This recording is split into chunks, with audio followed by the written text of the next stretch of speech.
my main thing is just start feeling comfortable again to sleep in the car. Behind me is a camper van, and I thought that I would have a quick chat with you guys about my parking rules for myself when I'm solo.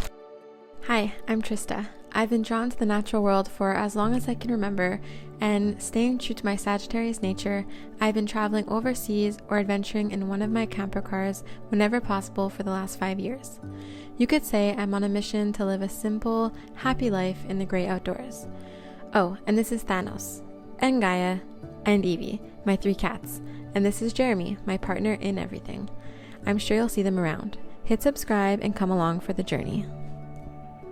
Hello loves, welcome back. Today I thought I'd make a video called Help Me Find a Parking Spot, because I need to find parking to sleep at tonight, and I went against every rule I've had since I've started doing this, especially alone, and I have absolutely no plan of what I'm doing or where I'm going or where I'm sleeping. So now I need to find a spot before it gets dark, and I need your help. So the first thing, I came to Oka National Park thinking there might be like a campground that I could sleep at, because I'm a little bit more anxious than usual since it's the first time this season that I'll be sleeping alone in the car. But it is a dead zone right now, and there's like literally nowhere to go. All of the camping spots are like closed off, so that's not going to happen. I'm going to check on iOverlander, and then if that doesn't work either, my last resort is to go towards my friend's place that's not too far from this area, and maybe she knows of a better place that I can park my car to sleep. And last resort, I'll have to go home. We'll see. I don't think that'll happen. So yeah, come with me as I find a parking spot.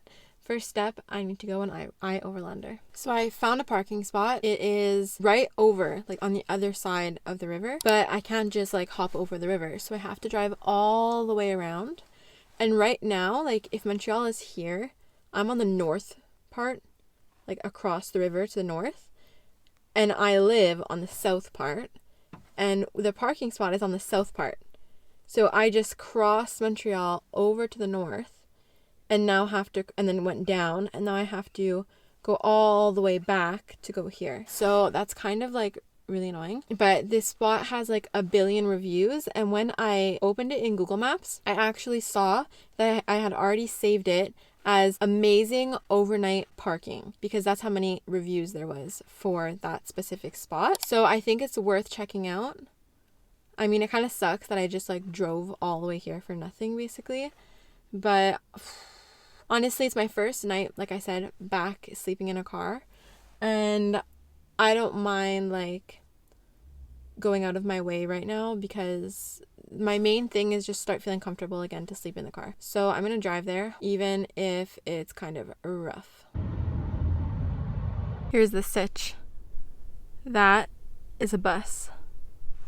Behind me is a camper van.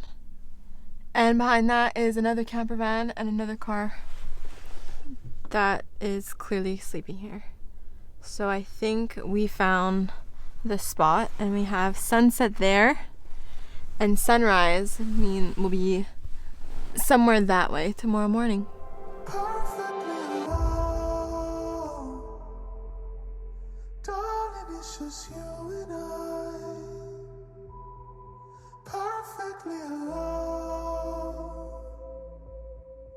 Darling, I'm not scared to die. Okay, so my food is currently just heating up, and I thought that I would have a quick chat with you guys about my parking rules for myself when I'm solo. So as you saw earlier, actually I shouldn't be opening ramen right now. So some little things that I take into consideration. Number one, I always check on iOverlander, which is an app, and I make sure that there's like a ton of reviews, like at least 10 reviews. I also make sure that there's pictures to see what the place looks like. Once I get to the place, I make sure that there are other people, more than one person, because I feel like one person, they can be really sketchy. So yeah, definitely more than one person staying overnight. And then I just have like an overall sense of safety, I suppose. Just gonna put these noodles in. Yeah, so that's basically my rules once I get to the campground. And other than that, I didn't realize it, but I actually have been to this spot before. I had it saved, and I came here to record my last 2 videos when I had COVID. but I hadn't like stayed overnight and I hadn't seen it like this with other people. So when I realized that it was the same spot, I almost didn't come, but I'm really happy I did because the sunset's really nice and it seems like a good place to sleep for the night. That's basically it. So the first spot didn't work out. It was a little frustrating finding a spot in general, but in the end I'm really happy with how everything turned out, and I feel like this was probably a shorter video, but I don't know if I'll incorporate it into another one, or I don't know. But if you guys want to see more, make sure to subscribe. If you want to see what I'm eating on the road and how I cook, that'll be in the next video. If you want to see how my first night was here, that was in the video that just came out before this one. So make sure to check it out. I'll see you guys on the next one. Mwah. Bye guys. The light in your eyes comes over me just like a sunrise. You set a scene, turning my gray skies blue.